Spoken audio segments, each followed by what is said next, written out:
Pois bem, turma, nessa segunda aula, uma aula difícil, hein? Nós vamos tratar da força magnética que vai agir em carga elétrica quando ela passeia dentro de um campo magnético.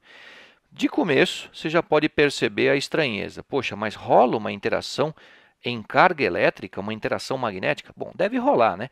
Porque você lembra que movimento de carga gera campo magnético? Então, deve existir uma interação magnética e elétrica, eletromagnética.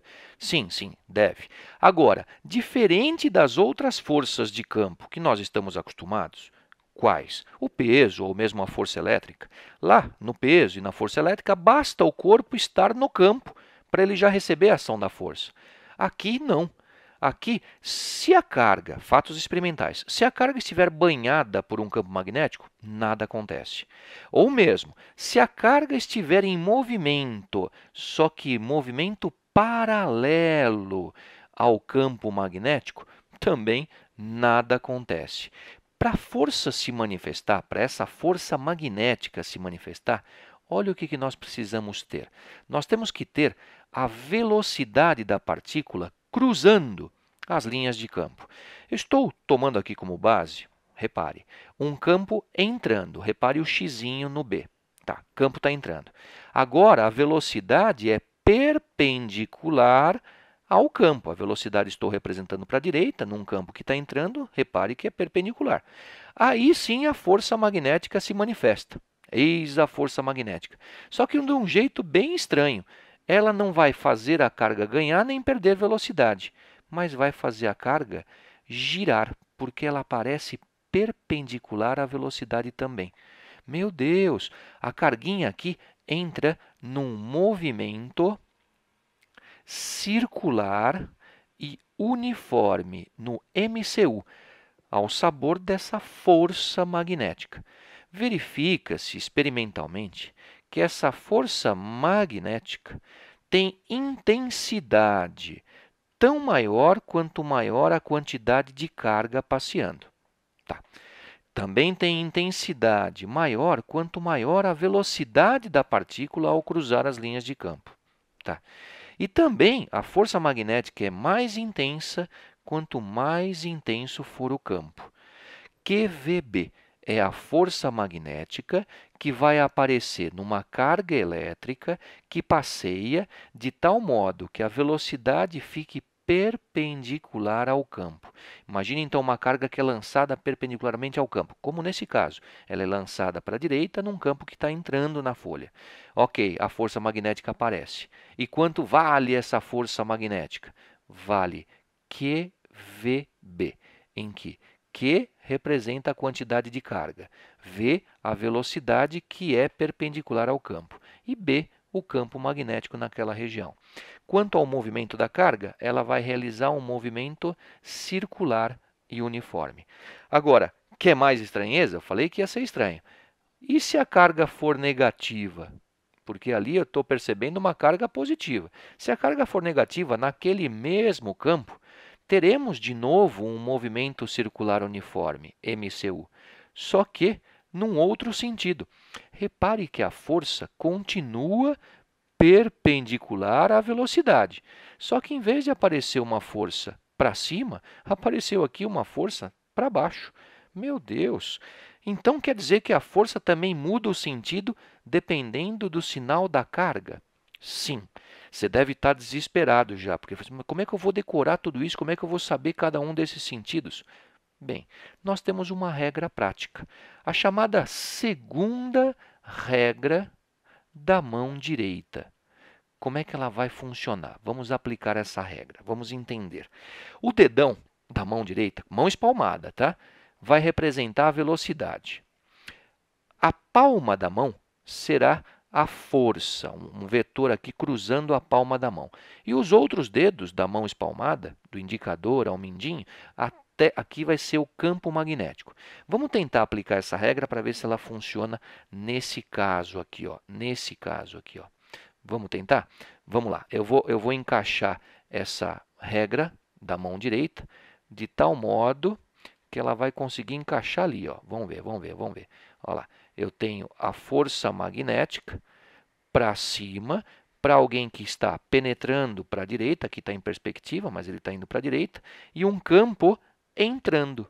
Ah, então olha só, se o campo está entrando na figura e a velocidade da partícula é para a direita, a força é para cima. Lembra? Olha lá, segunda regra da mão direita. Ah, mas e aqui naquele outro pedaço, naquele outro trecho da trajetória? Bom, vamos lá. Ó, naquele outro trecho da trajetória também dá para aplicar. Ó. Campo entrando, está em perspectiva, a velocidade aqui para cima, olha lá, e a força na palma da mão, ó, saindo da palma da mão, fazendo a carga entrar no movimento circular e uniforme. Então, nós temos uma segunda regra para a mão direita. Até aqui, olha só o que nós vimos. A força não aparece sempre. Para aparecer, nós temos que ter uma velocidade cruzando as linhas de campo. No caso, se a velocidade for perpendicular ao campo, a partícula entra em MCU e o valor da força é QVB, carga, velocidade e campo. Agora, quanto a sentido da força, para cargas positivas, repare, a força é saindo da palma da mão direita, dedão velocidade e outros dedos o campo. E se a carga for negativa? Lembra daquele slide anterior que a carga negativa investia no movimento circular uniforme, só que para o outro lado? É só você usar essa mesma regra, só que em vez da força entrar na palma da mão, ela sair da palma da mão, ela entra na palma da mão. Então, para cargas positivas como essas, a força é saindo da palma da mão. Se fosse uma carga negativa, a força seria entrando na palma da mão. Você quer tentar aplicar a força, essa regra da mão direita? Vamos lá. Aqui, ó, Ctrl C. Aqui, ó. Pronto. Vamos trazer a regra para cá. Trouxe. Vamos ver se vai dar certo. Eu vou diminuir um pouquinho a figura. Diminuir. Pronto. Ó, repare, o campo é entrando. Então, vamos lá. A velocidade é para a direita. A força seria para cima. Só que a força aparece para baixo, é porque a carga é negativa. Se a carga, lembra, é negativa, a força, em vez de ser saindo da palma da mão, a força é entrando na palma da mão, ó, como está aqui. Ó. Velocidade para a direita, campo entrando em perspectiva, e a força para dentro da palma da mão, como está aqui. Ok? Essa é a segunda regra da mão direita. Bom, vamos lá. E agora, se eu tiver então um movimento circular uniforme e a força magnética for responsável por esse MCU, bem, olha o que a gente pode escrever. A força magnética sendo a resultante centrípeta. Nós vamos deduzir uma outra equação agora. A força magnética, vimos há pouco no slide anterior, QVB, para uma partícula passeando perpendicularmente no campo magnético. A resultante centrípeta é a massa vezes a aceleração centrípeta, que é v quadrado sobre r. O r aqui é o raio da curva descrita. Repare que a velocidade ela aparece no primeiro membro e nesse segundo membro no quadrado. Cancelei. Então, dá para descobrir qual que é o raio da curva descrita. Vamos isolar? R será igual a mv sobre, passei para cá, QB. Então, o raio da curva descrita por uma partícula carregada, quando ela está em MCU num campo magnético, é dado por Habib mv 1 kib. Assim que a gente brinca de lembrar dessa fórmula. Raio mv sobre QB. O raio no Sistema Internacional é dado em metros, a massa no Sistema Internacional é dada em quilogramas, a velocidade dada em metros por segundo, a quantidade de carga em coulomb e o campo magnético, como você sabe, é dado em teslas. Ok? Uma aula difícil, um primeiro vídeo difícil. Recapitulando, é uma força estranha, a força magnética. Como é que você brinca com ela? É o QVB, quando a velocidade é perpendicular ao campo.